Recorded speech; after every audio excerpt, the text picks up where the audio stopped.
Ask the Messengers, the program that deals with substance abuse, real people telling real stories. Hosted by Pastor Lester Lewis, co-host Charlize Wilkerson and Leroy Carey. Produced by David Humphreys. Where there is addiction, there is a chance for recovery. We're trying to help save lives on Ask the Messengers.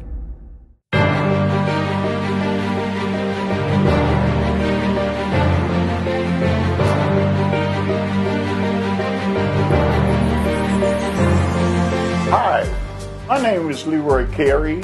I'm the host for your show today on Ask the Messengers. We have Paul, who has a lot of time in recovery process, and James, who has a lot of time in the recovery process. And we're going to be talking about today what the 12 steps has done for us. The first step, which is we are powerless over our addiction, that our lives have become unmanageable. Tell me, Paul, what does that mean to you? Well, thank you for inviting me to the show, Leroy. It means a whole lot to me. And let me just first say this, that I'm a person in long-term recovery. And what that means is that I have over 27 years without using any minor mood-altering chemicals. And when I first met you, you were very influential and helped me in my early recovery. So I'm real honored to be here and share this platform with you. Now, what step one means to me is a great deal more than what it meant in the beginning. I'm powerless over my disease of addiction, and my life is unmanageable. Yeah. Now, when I first came into this process, I thought that was drugs. I had no concept of the disease of addiction. I just knew that I just couldn't keep money in my pocket because I smoked too much crack. It's a very, very unsettling admission to admit and accept that I'm an addict, that I am powerless over the disease of addiction, and my life is unmanageable because I thought I could run my life. Not only run my life, but manage yours too if you allow me to. And so admitting that concept, what it did, it gave me a freedom, and it gave me an opportunity to make some choices. So now knowing that my life is unmanageable, and it is still unmanageable today. And people might ask me, well, Paul, you've been in this process for over 27 years, and you haven't used drugs. You're still powerless over drugs and addiction, and your life is still unmanageable? I say, yes, it is. The only reason why I'm successful in this recovery and in life now is because I've turned over management of my life to spiritual principles. That is really beautiful, Paul. James, who is my sponsee, yes. Tell me, what does that mean to you? It means complete surrender. You can't conquer anything that has a devastating effect on your life until you surrender to it. I believe the first step is the open door to admitting that you have a problem. And not only just a life problem, but a thinking problem. So the first step is a step that I think should be attempted several times, because as you grow and evolve into the person you want to become, you have to surrender at all times, because I'm obsessive and compulsive by nature. And before I used any drug, I was that. So me surrendering and understanding that my disease, it will control my whole life. But I have to conquer it by admitting to it. And this first step allows me to do that. I understand what powerless really means, to the point I'm talking about for myself. Yes, sir. I used to use against my will. Yes. Even when I didn't want to, I found a way to use anyway. Yes. Knowing that I didn't want to, but I just became powerless over that. Tell me some of the things, Paul, that had become unmanageable for you during your addiction part. Ooh, I couldn't manage to keep a job. Okay. Amen. I could not manage a clear and coherent thought. Only thing that I could think of was how to get one and how to get one more. And my world had shrunk so small that those were my only priorities. It's not where we were, but where we going. James, tell me where you at now. Through my higher power, I thank God that I don't think about using. I don't desire to use drugs and alcohol, because I know the devastating effect that it has in my life. So, learning the steps and using the steps and the principles are the guiding factor that allows me to stay clean and free. Not only do I have to work on me, I have to work on my behavior, because my behavior can lead me to a place that I don't want to be. And me as a recovering addict will allow me to go back into those old behaviors and those old friends, and that's not a good place for a recovering addict like myself. So today, I'm just grateful. I'm grateful to have a sponsor that has so many years clean and so much understanding about what it is to stay clean. It's not getting clean, it's staying clean. So I'm just grateful today that I have that in my life. Tell me, James, what's the program that you got going now? So my program exists with helping people experiencing homelessness. People who experience homelessness come into that way of life due to substance use disorders, mental illness, and a whole array of different avenues that lead them to a place where they don't have adequate nighttime residency. So that's what I do, and I've been doing that for about 7 years. And thank God it's helping a lot of people here in Detroit, Wayne County, find home in their homelessness. That is a wonderful thing. I am so grateful to have you two guys here. And we're going to talk about these steps and how they came and changed our lives. Mm-hmm. We'll be right back, and we're going to get into step 2. Thank you. Stay tuned for more of Ask the Messengers.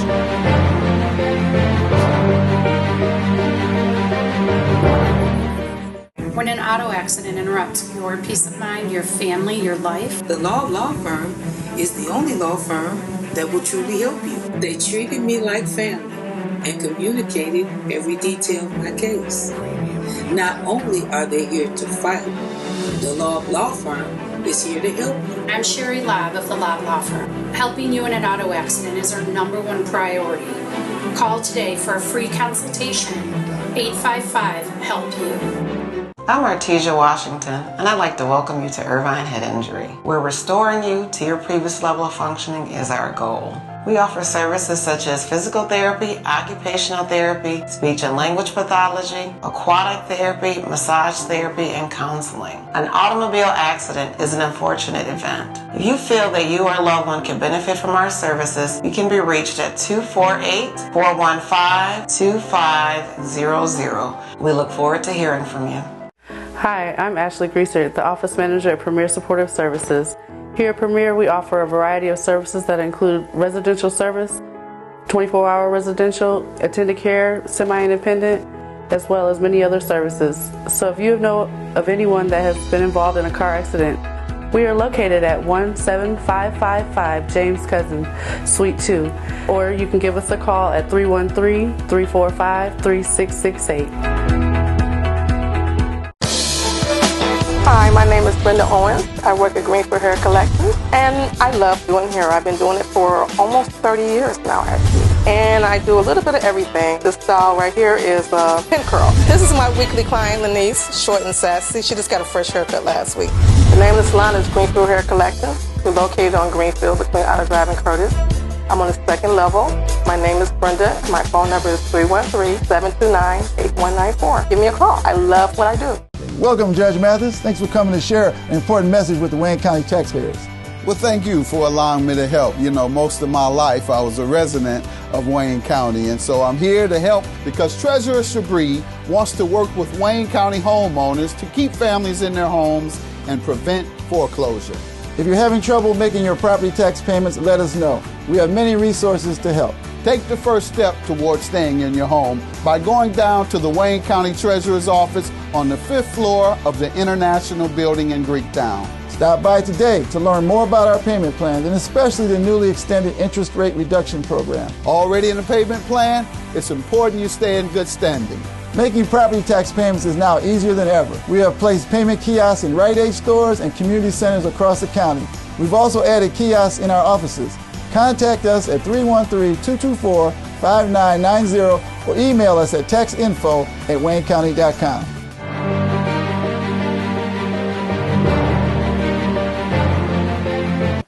Welcome back. We are going to talk about step 2. We came to believe that a power greater than ourselves could restore us to sanity. Paul, give me your interpretation of step 2. Well, Leroy, The program has taught me to get an understanding of this for myself. And so over the years, I've come to different levels of understanding step 2. My current understanding and belief is, and it hasn't changed much, because what I'm so glad about step 2 is that it says we came to believe. It didn't say we started out believing. So it gives me opportunity to walk into a belief system. And I need to change my belief system because everything that I believed in didn't believe in me. Okay. And if I expect to achieve any ongoing recovery, the second step is necessary. Now, people think that step 1 is just about not using dope. They think if they are clean that they are working step 1 perfectly. It's not the case. It's an admission that has to go into your soul. Amen. And after coming from that admission, know that I used to live and live to use. Yeah. Now you take using out the equation. What is my meaning and purpose in life? Step 2 says it helps me with my powerlessness, uselessness, and helplessness. Now, when it talks about that term of being restored to sanity, I have never been, and this is just my understanding, I have never been insane. I understand that the insanity that they're talking about in step 2 is a symptom of my disease. Just like in step 1, it says my inability to control my use of drugs is a symptom of the disease of addiction. Now, in step 2, it says the most obvious insanity of the disease of addiction is my obsession to use drugs. So on the outside looking in, when I'm under the attack from this disease, people might look at me and say, that boy crazy. But that is just a symptom. Yes. That's like when I was cracked out, he a crackhead. But no, I'm not a crackhead. I'm a human being. I'm suffering from the disease of addiction. Amen. So when I exhibit these outward manifestations of insanity, actually what that is that I'm trying to deal with my powerlessness, uselessness, and helplessness, and I don't know this new way enough. So I'm still believing the old instead of the new, so it might look like I'm insane. Now, it also refers to in this second step that the only way to get through this step is through pain. It says, even after I use the drugs and anything else to cover it up, the pain forces me to seek a power greater than myself that can relieve my obsession to use. Amen. Now, we're going beyond dope now. We're talking about using. Now, we all know that the true concept or the true meaning of addiction is obsession and compulsion. So what am I obsessed about and what am I compulsed to do because of that obsession? So this second step is the beautiful step because it allows me to come into a new belief system. And the funny thing about this step, it says that we begin to develop this relationship by simply admitting to the possibility of a power greater than ourselves. Now, I ain't saying there is, Leroy. All right. But there just might be someone smarter than Paul. Now, knowledge is power. And so admitting that, I open the door for this relationship. Thank you, Paul. Give me something there, James, on your interpretation of the second step. Well, power greater than myself. My disease core is self-centeredness, and I need to get out of myself in order to find any kind of healing. Restored back to sanity implies that I'm insane. But if the literature speaks of doing something over and over again, expecting different results, is a method of insanity. So a lot of times I would use drugs in the wake of devastation and destruction in my life and continue to use. And so when I come to believe a power greater than me can restore me back to sanity, I have to get out of James. And me getting out of me allows me to not only help myself, but someone else. So step 2 is a very powerful step for me. It allowed me to understand that I am not so great and others are so little. My situation is not so great and that I'm so little. I have to believe that I can be restored back to sanity from an invisible power greater than myself. And so a lot of times I would use and know that I have to pay a bill. I'd have to take care of my responsibility to my family. And in the wake of doing that, I still would use. And at the end, I'm in despair. And so, doing that over and over again also creates a way of thinking and it created a way of thinking in me that allowed it to be debilitating. And I thought less of myself. My self-esteem went so low, went to animalistic behavior and living circumstances. And so when I discovered recovery in NA, it allowed me to see me, and I didn't like what I saw. So I sought to change it. And the principles and the steps are the guiding forces that allow me to change myself. That is really very informative from both you guys. Yes. The second step is simply, for me, it's about a belief system. I had to believe in something, and I've had a belief system even when I was using. Yes. Because I remember when I was a kid, my mother used to say every time that you lost a tooth, put it under your pillow, and a tooth fairy would bring 50 cents and put it under your pillow. Not a tooth fairy. And a tooth fairy. Right. And I remember one time I took a string and put it around one of my teeth to see if I could pull it out, put it around the door and see if I could slam the door so I could pull the teeth out so I could put it under the pillow so I could get 50 cents. So even when I wasn't into my active addiction, the behavior of the obsession and the compulsion was already there. But I believed that it was actually a tooth fairy. And when I came to this program that me, you, and James are in, it made me understand that my belief system can be used toward God. Yes. So, I started understanding that the power that was greater than me was something that I needed to get into, even though I couldn't see, touch, or feel it. That's right. So I am just real grateful to understand. We're going to try to get to the third step. I hope we have enough time. The third step is that we turned our will and our lives over to the care of God. Tell me some of the things that you've done to turn your life over to the care of God. First, I had to have a concept of God. Coming up in the church with my mother, my father, and my family members, I had somewhat of a concept of God. But turning my will over was a very hard thing for me to do because I'm very willful. And in the course of using drugs and alcohol, I developed strange mannerisms and different ways of dealing with day-to-day life. I understand that God is merciful. He's powerful. I understand that he forgives all. And when I was able to submit to that, then I had an opportunity to look at not only what I'm doing day to day, but what I can do to please God. And what he will require from us as human beings, as children, is to help each other. And that's why I got into the efforts of helping people experiencing homelessness and those who have debilitating health, chronic health conditions. So, yeah, that's my concept. God's been good. Give me something, Paul. Man, third step. Third step. Let me just back to the second step just for a minute, because when we talk about faulty belief systems, now in the second step, it said that most of us lacked a working or relationship with the God, with the power within ourselves. Exactly. Right. Now, I didn't say that we didn't have a relationship. Right. It just wasn't working. Right. And I can remember when I had a Cadillac in my driveway. I had a Cadillac, but it wasn't working. So I couldn't drive it, so it couldn't do its function as to transport me. Right. And that's how it was with my belief in the second step. Now, in the third step,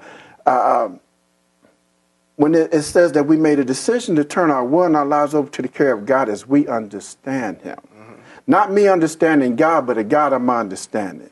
And I need to I have to come into my own concept of God. Yes.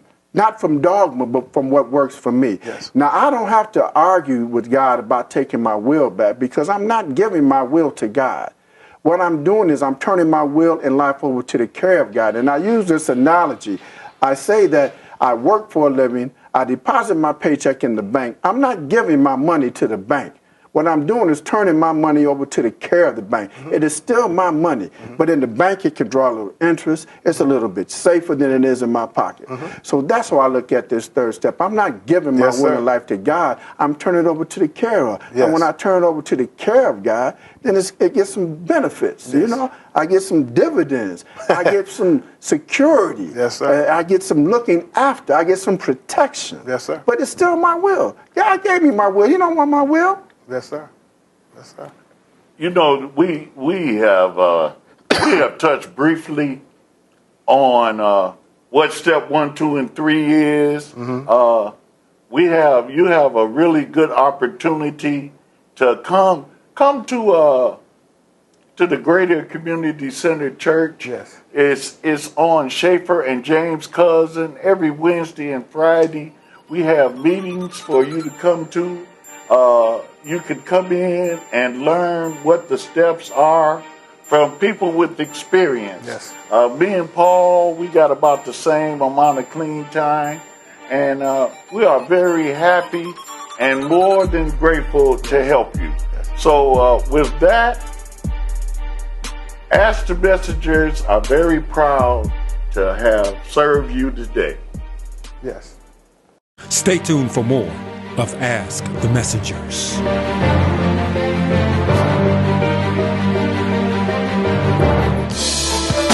Hi, my name is Brenda Owens. I work at Greenfield Hair Collections, and I love doing hair. I've been doing it for almost 30 years now, actually. And I do a little bit of everything. This style right here is pin curl. This is my weekly client, Lenise, short and sassy. She just got a fresh haircut last week.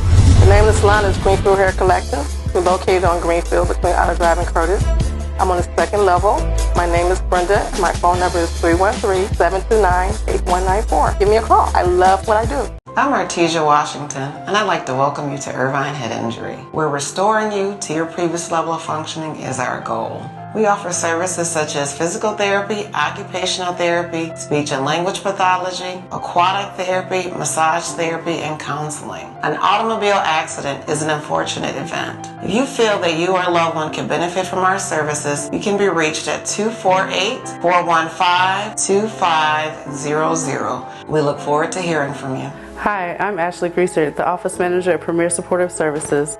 Here at Premier, we offer a variety of services that include residential service, 24-hour residential, attended care, semi-independent, as well as many other services. So if you know of anyone that has been involved in a car accident, we are located at 17555 James Cousin, Suite 2, or you can give us a call at 313-345-3668. Thank you for calling the Lob Law Firm. Injured? We can help. Call the Lob Law Firm today. Call for free consultation. 855-HELP-YOU. Millions of dollars have been recovered. No recovery, no fee. Over 40 years experience. Don't trust the insurance adjuster. The insurance adjuster works for the insurance company. But we work for you. Call today. 855-HELP-YOU. That's the Law Firm. And remember, your choice of lawyer makes a big difference.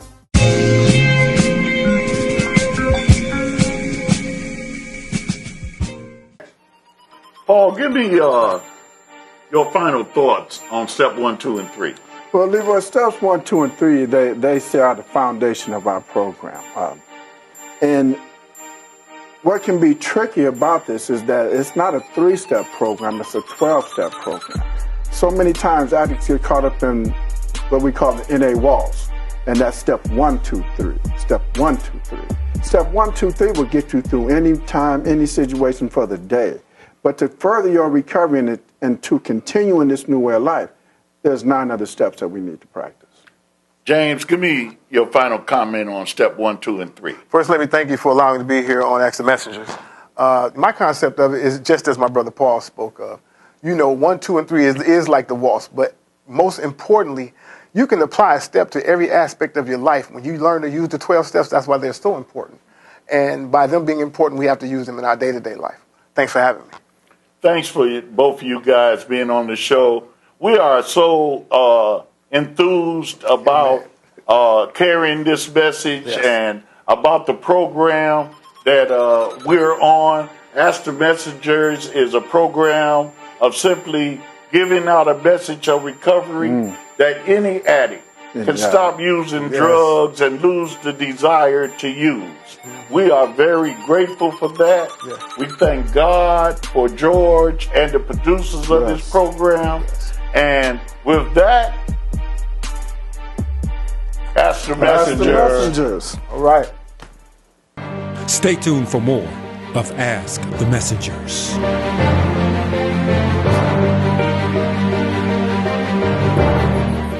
My drug of choice was the one that was free. Any one that was free was good for me. Crack, liquor, it didn't matter. You know, I got high until it destroyed my life.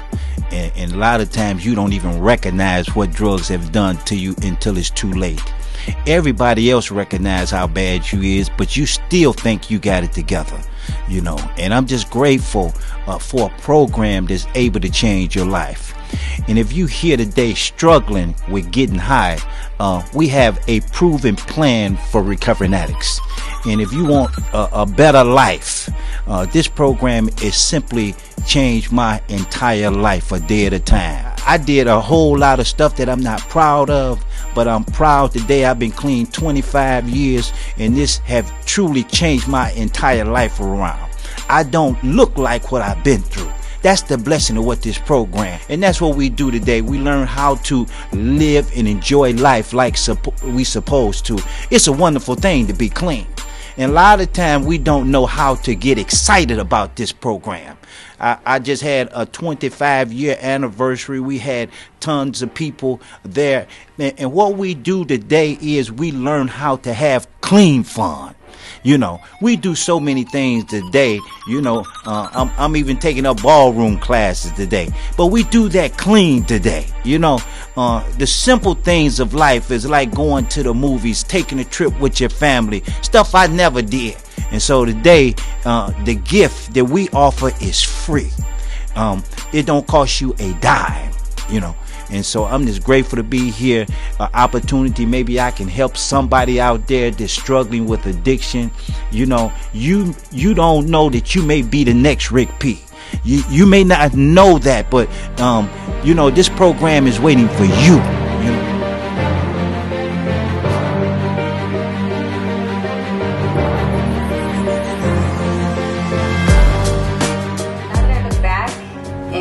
Of everything that I did and everything that I lost and things that only addicts do,